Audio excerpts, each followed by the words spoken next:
ദില്ലി ചലോ സമരം കൂടുതൽ കടുപ്പിച്ചിരിക്കുകയാണ്. കർഷകർ എന്ന ലേബലിലെത്തിയ മണ്ടികൾ അഥവാ ഇടനിലക്കാരും അവരുടെ തൊഴിലാളികളും. പഞ്ചാബ് ഹരിയാന അതിർത്തിയിൽ സർവസന്നാഹങ്ങളുമായാണ് അവർ എത്തിയിരിക്കുന്നത്.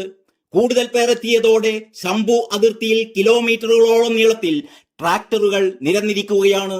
എന്ത് തടസ്സമുണ്ടായാലും സമരവുമായി മുന്നോട്ട് എന്ന ഉറച്ച നിലപാടിലാണ് അവർ. സമരക്കാരെ നേരിടാൻ ഹരിയാന പോലീസ് സർവ്വ സംവിധാനങ്ങളും ശക്തമാക്കിക്കൊണ്ടിരിക്കുകയും ചെയ്യുന്നു. പ്രത്യേകിച്ച് ഒരു രാഷ്ട്രീയ ബാനറിന്റെയും പിന്തുണയില്ലാതെ പൊട്ടിപ്പുറപ്പെട്ട ഈ സോകോൾഡ് കർഷക സമരത്തിന് പിന്തുണയുമായി രാജ്യവ്യാപക പ്രതിഷേധത്തിനൊരുങ്ങുകയാണ് കോൺഗ്രസ്. PCCകളുടെ നേതൃത്വത്തിൽ 16-ാം തീയതി പ്രതിഷേധം നടത്തുമെന്നാണ് അറിയുന്നത്. ഉറപ്പ് നൽകിയ വാഗ്ദാനങ്ങൾ പാലിക്കാതെ സമരത്തെ അടിച്ചമർത്താനാണ് കേന്ദ്ര സർക്കാർ ശ്രമിക്കുന്നത് എന്ന് കോൺഗ്രസ് കുറ്റപ്പെടുത്തുന്നു. കർഷക സമരത്തെ പിന്തുണച്ച് BSPയും രംഗത്തെത്തിയിട്ടുണ്ട്. കർഷകരുടെ ആവശ്യങ്ങൾ സർക്കാർ ഗൗരവതരമായി പരിഗണിക്കണമെന്ന് മായാവതി ആവശ്യപ്പെട്ടിരിക്കുന്നു.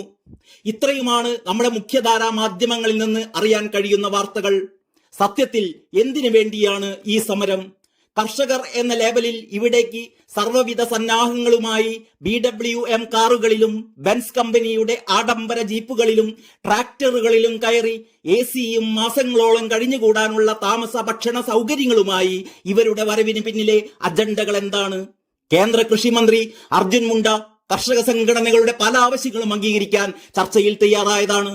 പക്ഷേ കാർഷിക വിളകൾക്ക് മിനിമം താങ്ങുവില നൽകണമെങ്കിൽ അക്കാര്യം സംസ്ഥാന സർക്കാരുകളോടുകൂടി ചർച്ച ചെയ്യണമെന്നും അതിന് സമയം തരണമെന്നുമുള്ള അഭ്യർത്ഥന അവർ തള്ളുകയായിരുന്നു. പൊടുന്നനെയാണ് ഈ മാർച്ച് ആരംഭിച്ചത്. ഇതിനിടെ ആൾക്കൂട്ടത്തിൽ നിന്നും കല്ലെറിഞ്ഞ് പ്രകോപനം സൃഷ്ടിച്ചാണ് സമരക്കാർ പോലീസിനെ കൊണ്ട് കണ്ണീർവാതക പ്രയോഗം നടത്തിയത് എന്ന് ഹരിയാന പോലീസിന്റെ വക്താവ് തന്നെ പറഞ്ഞിട്ടുണ്ട്. കണ്ണീർവാതക പ്രയോഗം നടത്തിയതോടെ സമരക്കാരുടെ രഹസ്യ അജണ്ടയിലെ ഒരു പ്രധാന ലക്ഷ്യം നിറവേറിക്കഴിഞ്ഞു. സമരം ക്യാമറയിൽ പകർത്താൻ ആവശ്യത്തിൽ കൂടുതൽ ആളുകളെ അവർ നിയോഗിച്ചിട്ടുണ്ട്. ഏതെങ്കിലും തരത്തിലുള്ള ഞെട്ടിപ്പിക്കുന്ന ഒരു ദുരന്ത ദൃശ്യത്തിനാണ് അവരെല്ലാം കാത്തിരിക്കുന്നത്. അത് കിട്ടിയാൽ അവർ രക്ഷപ്പെട്ടു.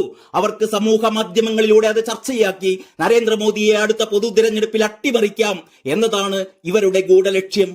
അത് തന്നെയാണ് ഈ കർഷക സമരം എന്ന പേരിൽ നടത്തുന്ന മണ്ടികളുടെ, അതായത് ഇടനിലക്കാരുടെ ഈ സമര നാടകത്തിന് പിന്നിലെ പ്രധാന അജണ്ട. 2020 ഒരു വർഷം നീണ്ട സമരമാണ് ഇതേപോലെ മണ്ടികൾ നടത്തിയിരുന്നത്. ആ സമരം നടത്തിയതും യഥാർത്ഥ കർഷകരായിരുന്നില്ല. ആയിരുന്നുവെങ്കിൽ ആ ഒരു വർഷം കൃഷി ഇറക്കാതെ ഭക്ഷ്യോൽപാദനം കുറയുമായിരുന്നു. ഒരു ചുക്കും ഇവിടെ സംഭവിച്ചില്ല. ഇക്കുറിയും പൊതു തിരഞ്ഞെടുപ്പോളം നീളുന്ന കുത്തിയിരിപ്പ് സമരം നടത്തി അത് BJPക്കെതിരെ ആയുധമാക്കാനാണ് പ്രതിപക്ഷ പാർട്ടികളുടെ ശ്രമം. കോൺഗ്രസ് അധികാരത്തിൽ വന്നാൽ കാർഷിക വിളകൾക്ക് മിനിമം ന്യായവില നൽകുന്ന നിയമനിർമ്മാണം നടത്തുമെന്ന് രാഹുൽ ഗാന്ധി പ്രഖ്യാപിച്ചത് ഇതിനോട് ചേർത്ത് കാണേണ്ടതാണ്. കോൺഗ്രസ് അധികാരത്തിൽ വന്നാൽ കാർഷിക വിളകൾക്ക് മിനിമം ന്യായവില നൽകുന്ന നിയമനിർമ്മാണം നടത്തുമെന്ന് രാഹുൽ ഗാന്ധി പ്രഖ്യാപിച്ചത് ഇതിനോട് ചേർത്ത് കാണേണ്ടതാണ്. ഈ സമരം വിദേശത്ത് രൂപപ്പെട്ട ഗൂഢാലോചനയാണോ എന്നും ചിലർ സംശയിക്കുന്നുണ്ട്.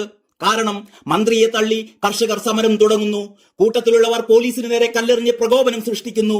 രാഹുൽ ഗാന്ധി ഉൾപ്പെടെ പ്രതിപക്ഷത്തെ പല നേതാക്കളും പിന്തുണ പ്രഖ്യാപിക്കുന്നു. BBC തുടങ്ങിയ വിദേശ മാധ്യമങ്ങൾ മോദിക്കെതിരെ അട്ടഹസിക്കുന്നു. എന്തിന് BBCയെ മാത്രം പഴി പറയണം? കേരളത്തിലെ പ്രമുഖ ചാനലുകളും പത്രങ്ങളുമെല്ലാം മോദിയെ കർഷക വിരുദ്ധനാക്കുന്ന സ്ക്രിപ്റ്റുകൾ തയ്യാറാക്കി അവതരിപ്പിച്ചുകൊണ്ടിരിക്കുകയാണ്.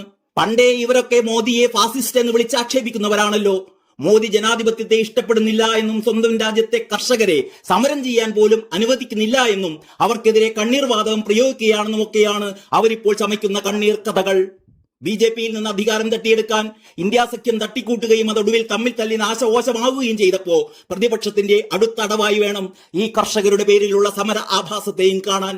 മോദിയെ തകർക്കാൻ അന്താരാഷ്ട്ര തലത്തിൽ തന്നെ നടത്തുന്ന ഒരു ഗൂഢാലോചനയുടെ ഭാഗമാണോ ഇതെന്ന സംശയവും ബലപ്പെടുന്നുണ്ട്. യഥാർത്ഥത്തിൽ ഈ സമരം കർഷകർക്കെതിരായ സമരമാണ് എന്നാണ് രാഷ്ട്രീയ സാമൂഹ്യ നിരീക്ഷകരിൽ ചിലർ ചൂണ്ടിക്കാട്ടുന്നത്.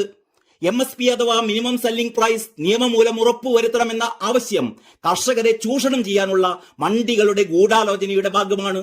അങ്ങനെയൊരു മിനിമം സെല്ലിംഗ് പ്രൈസ് നിയമമാക്കിയാൽ പിന്നെ കർഷകർക്ക് അവരുടെ ഉൽപ്പന്നത്തിന് ആ വില കൊടുത്താൽ മതിയല്ലോ.